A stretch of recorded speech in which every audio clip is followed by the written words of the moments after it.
Good morning, everybody. Welcome to Cryptids and Critters Paranormal. I'm your host, the Dooster. It is a bone-chilling 1 degree outside this morning at Soggy Bottom.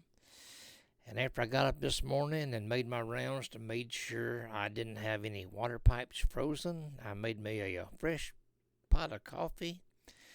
And while I was sitting there drinking on my coffee, I realized, I need to make me another batch of my famous Hellbender Cookies.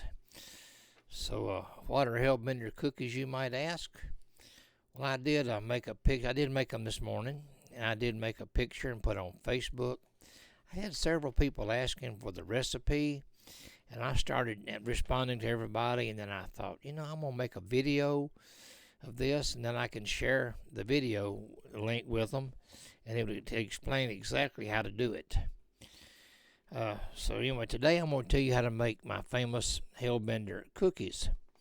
I named them Hellbender Cookies after my great friends Joe and Jesse Dahl of Hellbent Holler. I did make them a batch and take down to the Tennessee Wildman Conference back in the fall, and they absolutely loved them. They are perfect for snacking, and they provide a protein for a quick energy boost. Whether you're working around the house or you're deep in the woods looking for Bigfoot, Dogman, or some other varmints.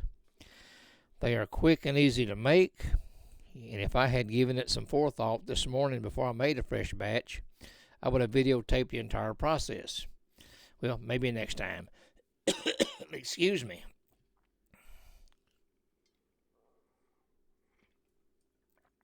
Throat's a little scratchy this morning. There's only 3 ingredients involved: Ritz crackers, creamy peanut butter, and chocolate almond bark. You can use a white almond bark if you prefer, and you can even use crunchy peanut butter if you wish to. It's entirely up to you. I do prefer the almond bark that comes in its own tray, as it can be disposed of afterwards with no cleanup. Here at Soggy Bottom, we frequently consume Bob Evans' mashed potatoes, mac and cheese, and occasionally the fried apples. Now, the reason I mention this, all the above come in a disposable black microwave-safe plastic tray. And being a handyman and always needing something to store nuts and bolts and other goodies in, I clean and recycle those trays. They do come in real handy. They're free. And if I break one or tear it up, it's no big deal, no big loss. I have several that I use on a daily basis around here. And the reason I brought this up is they work great for melting the chocolate. In addition to the above listed ingredients, you'll need a microwave oven, wax paper, and a fork and spoon. You might want to have a roll of paper towels handy as well, because I usually make a mess when I make these. Anyway, you want to place your almond bark in the microwave, either in its own tray or a microwave-safe plastic tray. You want to melt it using 1-minute cycles to prevent scorching or burning of the chocolate. And it may take 2 or 3 cycles to get it properly melted and get it to the proper consistency to give a good coat of the cookies.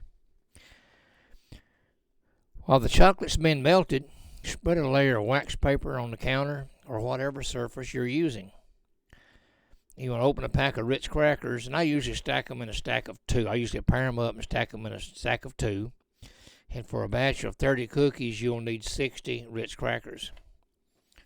Now, using a teaspoon, you want to place a glob of peanut butter on one of the crackers and place another cracker on top, just like you're assembling a peanut butter cracker. You'll set them aside until you have assembled enough for a batch. I usually make up enough for 30 cookies, but you can make more or less if you want to.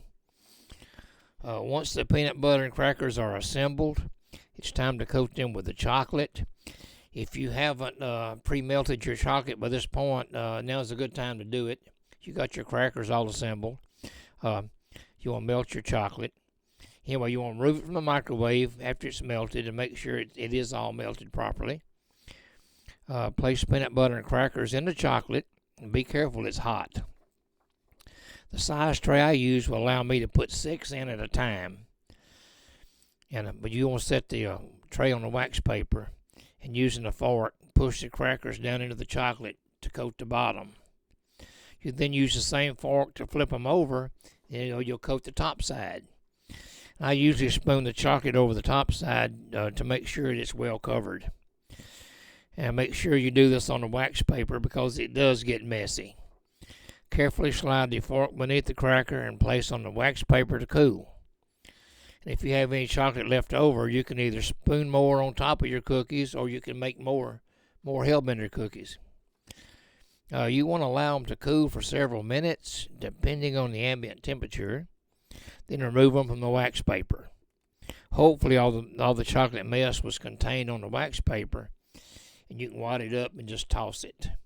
And if you just happen to use one of the disposable trays, just throw it away as well. All you got to clean up then is your fork and your spoon, and they're fairly easy to clean up. But anyway, hope you enjoyed this. Hope you enjoyed the cookies. Maybe you'll get a chance to make some of them. And I said, if you don't mind, subscribe to my channel. Give me a like. Share it with your friends. And once again, this is Dooster, Cryptids and Critters Paranormal.